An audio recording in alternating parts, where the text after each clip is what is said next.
은혜 가운데 여기까지 왔고 내년 예수를 바라보는 그런 은혜가 있기를 바랍니다. 한번 더 합시다. 예수를 바라보자. 예수만 바라보면 여러분들의 삶이 형통하리라 믿습니다. 하나님께서 2023 한 해 어려운 시련 가운데서 저희들을 지켜주셔서 감사합니다. 오늘 한 해를 마감하면서 여러 가지 생각들이 많이 오고 갔습니다. 기쁘고 즐거운 일들도 많았지만 마음 아픈 일들도 사실 많이 있었던 한 해였습니다. 그러나 오늘 이 시간 복잡한 생각들을 내려놓고 예수님만을 바라보는 여러분 되기를 바랍니다. 예수님을 깊이 생각할 수 있는 우리 성도들이 될 수 있기를 주님의 이름으로 축복합니다.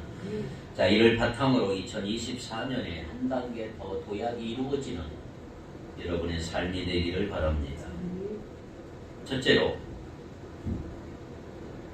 예수를 바라보기 위해서 함께 뛰는 자들이 있음을 기억하기를 바랍니다. 여러분 홀로 뛰는 게 아니고 함께 뛰는 자들이 있습니다. 1절을 한번 봅시다. 이러므로 우리 앞에 구름같이 둘러싼 허다한 증인들이 있으니 모든 무거운 것과 얽매이기 쉬운 죄를 벗어버리고 인내로서 우리 앞에 당한 경주를 하며. 자, 우리의 신앙생활은 경주와 같다. 즉 달리기와 같다. 오전에도 그런 말씀을 드렸어요. 달리기 선수. 그런데 우리는 혼자 뛰는 선수들이 아니에요. 복음의 동역자들과 함께 뛰고 있는 것입니다. 옆에 성도님들이 계시고 믿음의 친구들이 있고 동역자들이 있어요. 그들과 같이 뛰는 것입니다. 혼자 달린다면 얼마나 힘들고 외롭겠습니까? 인생을 여러분 혼자 달린다면 얼마나 힘들겠어요. 그러나 함께 뛰는 자들이 있음을 생각할 때 여러분들은 큰 힘이 될 줄 믿습니다. 특별히 우리에게는 누가 있어요? 구름같이 둘러싼 허다한 증인들이 있다. 아브라함, 요셉, 모세, 다윗, 사도 바울, 그리고 주기철 목사님, 손양원 목사님, 수많은 믿음의 선배들이 지금 천국에서 우리를 응원하고 있는 거예요. 허다한 증인들이 우리를 바라보고 있어요. 그래 우리가 서로를 위해 관심 갖고 기도해주고 작은 일에도 칭찬해주고 격려해주고 용기를 북돋아 주시기를 바랍니다. 우리는 혼자가 아니에요. 같이 뛰는 그런 놀라운 역사들이 있기를 바랍니다. 둘째로 무거운 것과 얽매이기 쉬운 죄를 벗어버려야 한다. 여러분 달리기 선수들을 보세요. 최대한 가벼운 복장을 해요. 어느 회사에서 만든 가장 가벼운 재질로 만든 옷, 유니폼. 믿음의 경주를 할 때에도 마음을 무겁게 하는 것들을 빨리 버려야 돼요. 무거운 것이 뭐예요? 여러분 걱정, 근심, 염려, 과거의 실패, 기억들, 그리고 상처들. 이게 무거운 짐들이에요. 무엇보다 여러분들이 사람들의 관계에서 주고받은 상처를 생각하면 얼마나 마음이 무거운지 몰라요. 마음의 미움과 서운한 마음, 분노가 올라와서 더 이상 뛰고 싶지 않고 포기하고 싶은 이런 것들 벗어버리지 않으면 상처가 도저히 도져서 내 인생의 쓴뿌리가 될 수밖에 없는 거죠. 쓴뿌리는 점점 발전해서 나중에는 각성, 악성, 종양, 암이 될 수 있고 나를 무너뜨리는 병이 될 수가 있는 거죠. 어떤 사람은 20년, 30년 전의 상처까지 다 기억하고 그 상처를 묵상하는 사람이 있어요. 어찌 이제야 우리 그날을 하면서 상처를 곱씹고 또 곱씹어서 그 상처를 계속 재활용하는 사람들. 그런데 이상해요. 사탄은 이런 기억들을 꼬투리 삼아서 내 의욕을 빼앗아가고 내 열정을 빼앗아가고 때문에 우리는 이런 상처와 아픔, 실패의 기억들을 과감하게 벗어버리는 그런 여러분 되기를 바랍니다.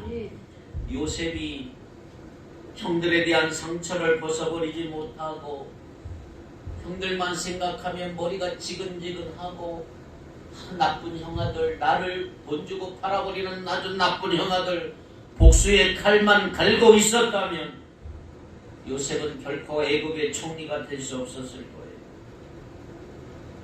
무거운 것들 벗어버려야 됩니다. 얽매이기 쉬운 죄도 벗어버려야 돼요. 얽매이기 쉬운 죄, 자꾸 나의 발목을 잡는 고질적인 그 문제, 그 죄, 이건 누가 말하지 않아도 우리 자신이 너무나 잘 알아. 자신들이 나의 약점들, 이런 것들을 벗어버리지 못하고 계속 탐닉하게 되면 나중에 그것이 중독이 돼요. 죄에 인이 박혀서 나중에는 도저히 빠져나올 수 없는, 때문에 나를 얽어매는 죄 끊어버려야 된다 이 말이에요. 예수 이름으로 끊어버리라. 조금만 더 즐기다가 2024년 1월 1일부터 끊자 천만에요. 지금 바로 벗어버려야 되고요. 끊어버려야 되고요. 여러분, 그것이 영적인 발암 물질이라면 그냥 놔두겠어요? 나를 죽이는, 내 마음을 갉아먹는 더러운 오염 물질이라면 가만 놔두겠어요? 우리는 갈 길이 아주 먼 사람들이에요. 정말 우리가 에너지를 쏟아 부어야 할 곳은 다른 곳에 있는 것, 본질적인 것, 더 높은 것, 더 가치 있는 것, 더 의미 있는 곳에 내 시간과 정열을 쏟아 부어야 된다 이 말이에요. 세 번째로, 예수를 바라보기 위해서는 인내해야 돼. 인내. 여러분, 믿음의 길을 달려가다 보면 힘이 붙일 때가 있어요. 포기하고 싶어. 피곤하고 지치고. 처음에 시작하는 사람은 많은데 도중에 힘들어서 중간에 얼마나 많은 사람들이 포기합니다. 성경을 내가 오래 읽어야 되겠다, 2번 읽어야 되겠다, 3번 읽어야 되겠다, 아직도 한 번도 못 읽고, 어떤 사람은 성경을 써야 되겠다, 한 번도 못 쓰고.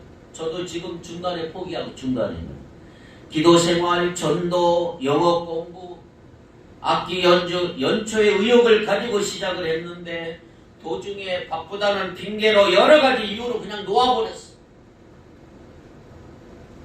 여러분, 참고 인내하기 바랍니다.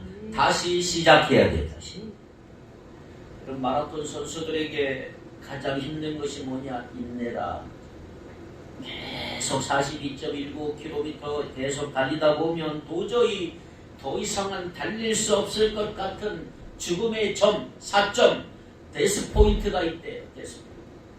그러나 그때를 참고 계속 달리다 보면 이제 몸이 익숙해지고 숙달이 돼요.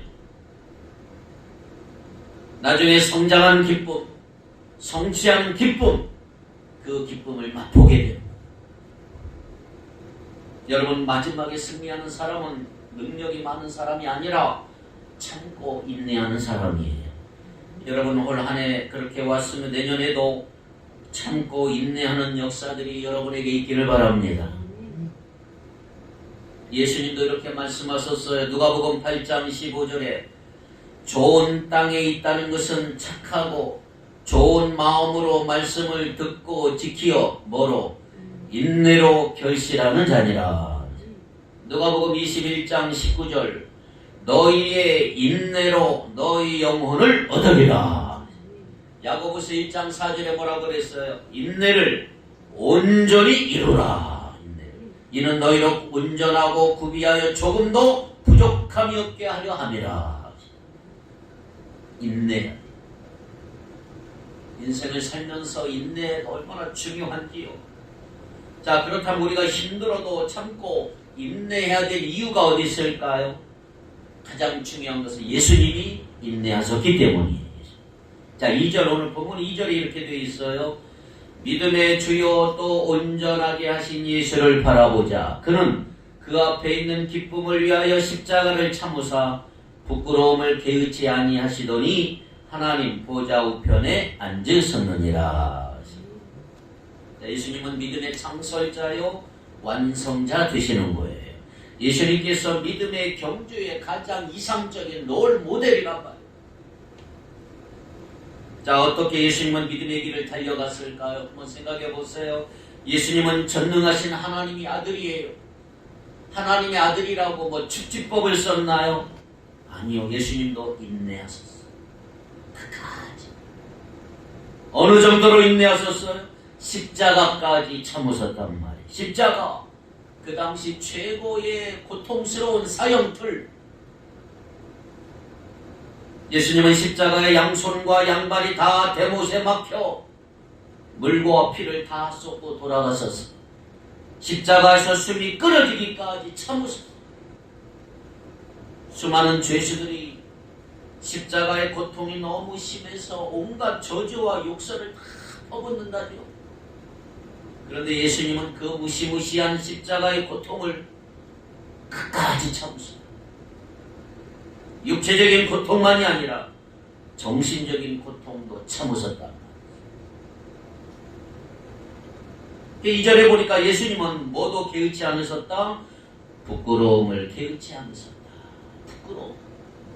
부끄러운 거예요. 수치잖아요. 수치. 사람들은 예수님의 뺨을 치고 온갖 심한 말로 조롱을 하고 침을 뱉어버리고 옷을 다 벗겨버리고 십자가에 높이 매달아버렸어. 네가 하나님의 아들이냐? 십자가에 한번 내려와봐라. 희롱하기 시작. 밑에서 군병들이 예수님의 옷을 나눠 갖겠다고 재미를 뽑고 있습니다. 우리 같으면 참을 수 있을까요? 하나님의 아들인데.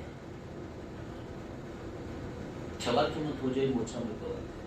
구원 역사고 뭐고 다 때려치고 이 나쁜 녀석들 아작냈을 거예요. 십자가 다시 그냥 내려와 버렸을 거예요. 그런데 예수님은 모든 수치를 끝까지 참으셨다. 부끄러움을 개의치 아니하셨다. 3절 보니까 죄인들이 이같이 자기에게 거역한 일을 참으셨다. 다른 사람들이 예수님을 거역한 게 아니에요. 12 제자 중에 한 사람 가룟 유다가 예수님을 거역하고 팔아버리죠. 그런데 예수님은 이런 배반과 거역까지 참으셨다. 내가 가장 사랑하고 전심으로 쏟아부었던 사람에게 어느 날 배반을 당해보세요. 견디기 힘들 거예요. 예수님은 모든 거역, 모든 수치 다 참으셨어요. 오히려 십자가 위에서 그들을 위해 기도하셨어요.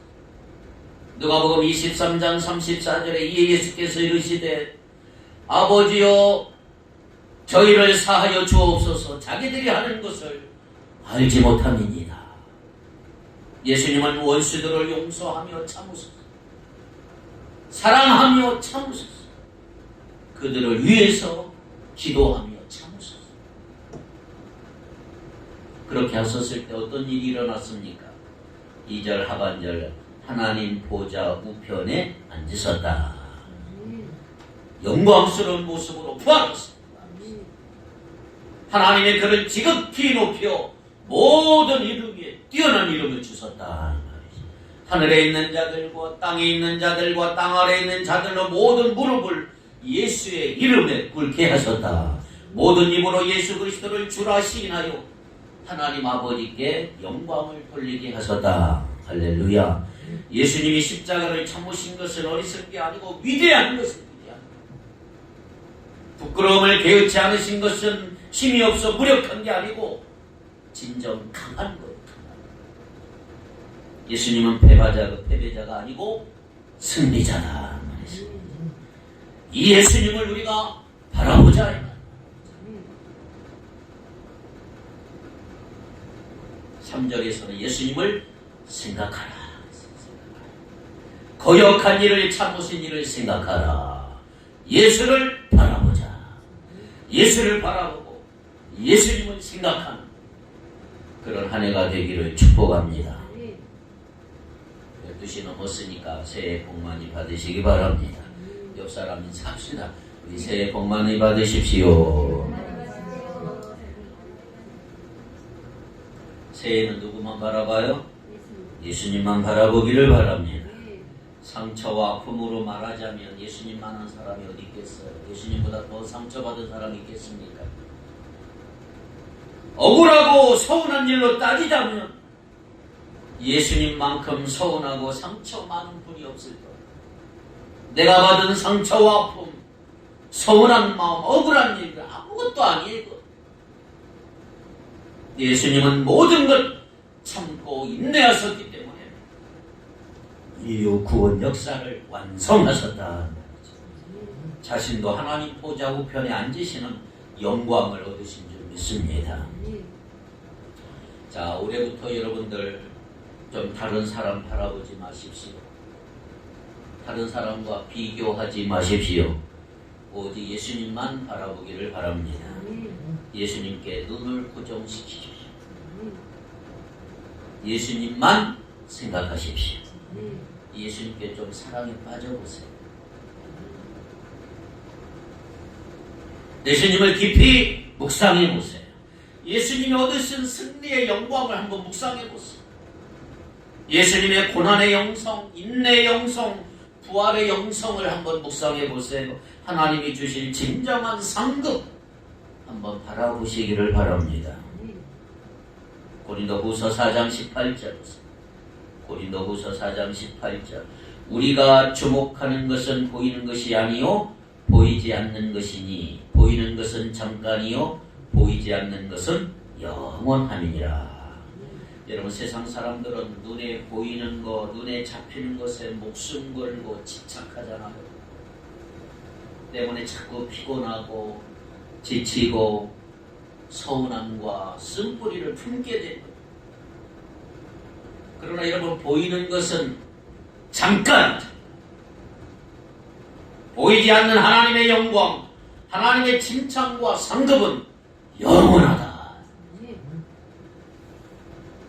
오늘 우리도 현실을 넘어서 우리 앞에 있는 기쁨을 이제 좀 바라보셔야 합니다. 부활의 기쁨,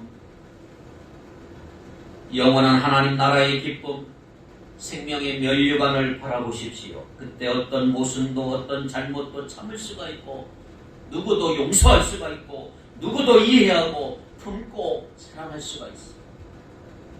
어떤 실패에도 좌절하지 않고 다시 일어나서 뛸 수 있는 용기를 우리 주님 분명히 주실 줄 믿습니다. 넷째로, 죄와 피 흘리기까지 싸워야 된다. 4절 한번 읽어보세요. 어쩌면 올 한 해 여러분들이 이 죄와 싸우는 것이 가장 큰 아마 포인트가 될 것 같은데 4절을 같이 한번 읽겠습니다. 시작.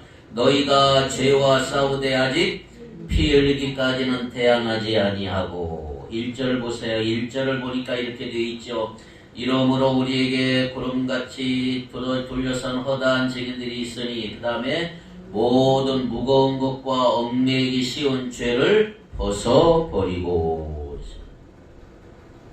많은 사람들이 죄를 벗어버리고자 하다가 안 되면 포기해버려요. 최근에도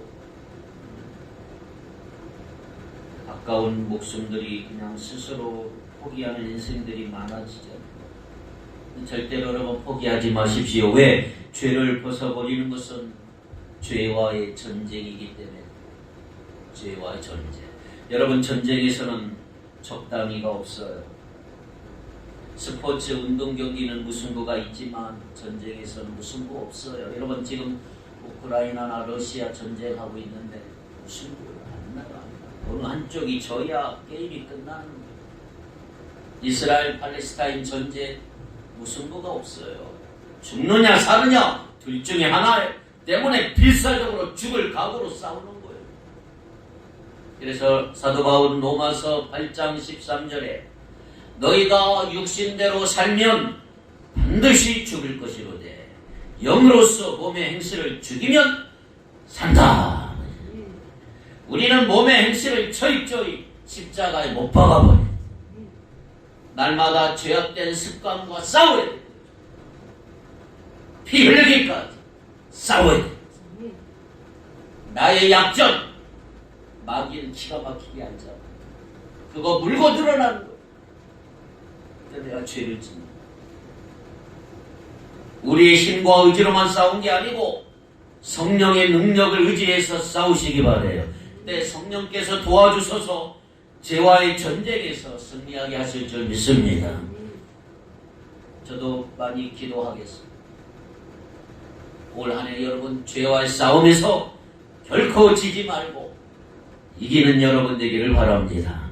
다섯째로 주의 징계를 기쁨으로 받으시기를 바랍니다. 주의 징계. 5절 6절을 다 같이 읽겠습니다. 시작. 또 아들들에게 고난과 같이 너에게 권면하신 말씀도 잊었도다. 일러스되 내 아들아 주의 징계하심을 경히 여기지 말며 그에게 꾸지람을 받을 때에 낙심하지 말라. 주께서 그 사랑하시는 자를 징계하시고 그가 받아들이시는 아들마다 채찍질 하심이라 하였으니. 아멘. 5절에서 13절까지 징계라는 단어가 7번 나와요. 채찍질, 꾸지람이라는 단어까지 합치면 9번 나와요. 징계, 채찍질, 꾸지람 좋아하는 사람 누가 있어요? 아무도 없어요. 그런데 이거 받으면 아파요. 그런데 왜 하나님은 자꾸 우리를 징계하실까요? 먼저는 두 가지 이유. 첫째는 우리가 죄악되기 때문에, 두 번째는 성장하도록 자극을 주기 위해서. 먼저 우리는 죄인이니까 늘 징계를 받아요. 그리고 성장하도록 주님이 자극을 주기 위해 때때로 징계하십니다. 6절 보세요. 주께서 그 사랑하시는 자에게 뭘 주신다? 징계하신다. 사랑하신 자를 징계하신대요. 사랑하지 않으면 간섭하지 않아요. 잘하건 못하건 아무 말 하지 않아요. 관심이 없기 때문에. 그런데 여러분, 부모는 왜 자식에게 자식을 사랑하기 때문에 자꾸 간섭하고 잔소리하고 꾸짖고 잘못된 길로 가면 매를 때려서라도 바로 잡고자 하는 게 사랑하니까. 징계하고 훈련을 주어서 어찌하든지 사랑하는 훌륭한 사람으로 키우고자 애를 쓰는 거예요. 주께서 그 사랑하신 자를 징계하시느니라. 요즘에 손흥민 선수가 여러분 잘 알죠. 축구선수 손흥민. 우리 국민들에게 큰 기쁨이 되지요. 세계적인 축구의 종주국 영국에서 정말 월드 클래스의 실력을, 세계적인 실력을 보여요. 근데 여러분, 제가 이 상황을 좀 아는데 손흥민 선수가 어디에서 뚝 떨어진 게 아니에요. 그의 아버지 손흥정 감독인데, 감독이 어려서부터 이 흥민이 아들을 철저하게 훈련시켰기 때문에 나온 결과예요. 훈련의 결과. 손 감독은 아들을 초등학교 3학년 때부터 훈련을 시켰어요. 처음 7년간은 철저하게 기본기 훈련을 시켰대요. 기본기. 그 후에 양발을 쓰는 키커로 훈련하기 위해서 항상 왼발을 먼저 쓰도록 했어요. 왼발을. 양발을 신을 때도 왼발 먼저, 바지를 입을 때도 왼발 먼저, 수술할 때에도 왼발을 먼저 쓰도록 훈련을 했어요. 매일 왼발 슛 500개, 오른발 슛 500개 하도록 훈련을 했어요. 5개의 골대 목표 지점을 세워놓고 정교한 수술하도록 했는데 그 중에 2개가 나중에 손흥민 존이 됐다고 해요. 손흥민이 잘 집어넣는 골대 슛. 또 허리에 타이어를 묶고 운동장을 수십 바퀴 도는 훈련을 시켰다는 게 아버지. 때문에 타의 추종을 불허하는 주력으로 드리블을 나가잖아. 중요한 것은 손흥민 아버지가 감독인데 책을 많이 읽었어. 1년에 100권 정도 읽으면 30권을 다 메모해서 흥민이한테 줬다. 읽어라.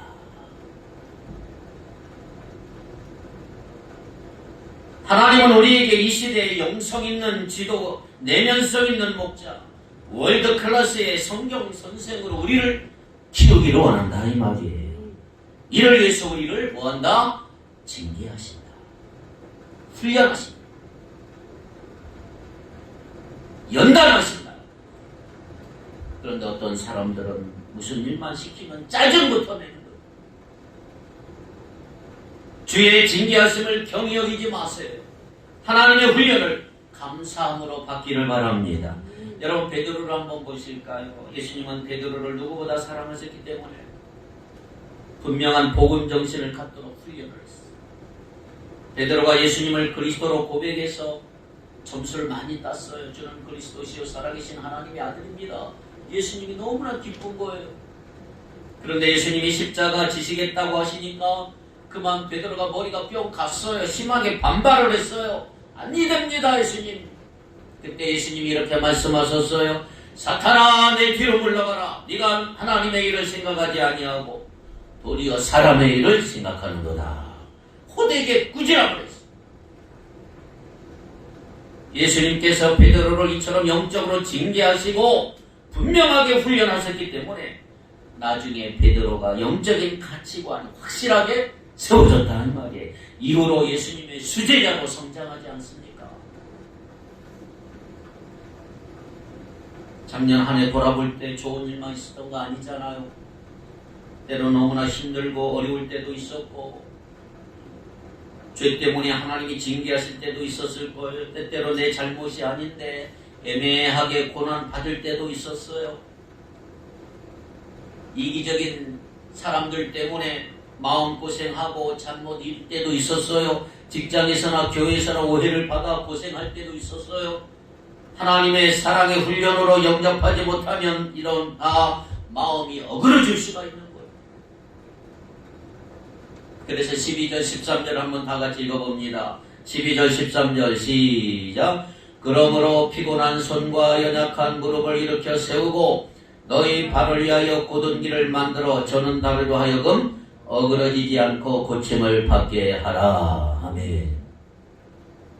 하나님은 사람 막대기와 인생 채찍을 쓰셔서 우리를 징계하십니다. 그런데 성숙하지 못하면 몸과 마음이 얼마나 피곤해지는지 몰라요. 자, 그렇다면 우리가 어떻게 하면 마음이 어그러지지 아니하고 피곤함과 연약함을 극복할 수 있을까요? 7절 8절 다 같이 읽겠습니다. 7절 8절 시작. 너희가 참음은 징계를 받기 위함이라. 하나님이 아들과 같이 너희를 대우하시나니 어찌 아버지가 징계하지 않는 아들이 있으리요. 징계는 다 받는 것이거늘 너희에게 없으면 사생자요 친아들이 아니니라. 하나님은 우리를 친아들처럼 대우하신단 말이죠. 우리를 사생자 취급하지 아니하시고 친아들로 받아주시고 때문에 징계도 하고 연단도 받고 채찍입니다. 하나님은 예수님이 친아들이라고 십자가를 면제시켜주지 않았어요. 요즘 정치인들이 아들이나 딸이라고 편법을 써서 얼마나 곤란을 당합니까? 그러나 하나님은 예수님을 아빠 찬스를 쓰시지 않았어요. 하나밖에 없는 외아들이지만 편히 봐주지 않았어요. 너는 죽어야 한다. 끝까지 십자가의 잔을 다 마시도록 하나님은 침묵하셨어요. 얼마나 마음이 아프셨어요. 그래서 예수님은 인류 역사, 구원 역사를 완성하시고 부활, 영광에 이르게 된 줄 믿습니다. 10절 11절 그들은 잠시 자기의 뜻대로 우리를 징계하였거니와 오직 하나님은 우리의 유익을 위하여 그의 거룩하심에 참여하게 하시느니라. 무릇 징계가 당신은 즐거워 보이지 않고 슬퍼 보이나 후에 그로 말미암아 연단받은 자들은 의와 평강의 열매를 맺느니라. 하나님은 우리의 유익을 위해 징계를 하십니다. 할렐루야. 그 유익은 뭐예요? 그의 거룩하심에 참여하는 거예요. 거룩하심에 참여. 연단받아 의와 평강의 열매를 맺어라 하는 거지. 많은 사람들이 물질적 풍요와 인간적 성공을 유익이라고 생각을 해요. 그러나 그건 부차적인 것. 오전에도 말씀드렸지만 그것은 다 2차적인 것들이에요. 근본적으로 1차적으로 하나님의 거룩하심에 참여하는 것, 그게 진정 유익인 줄 믿습니다. 연단을 받아 내 안에 더러운 불순물들이 다 빠져가고 의와 평강의 열매를 맺는 것이 진정한 유익이다.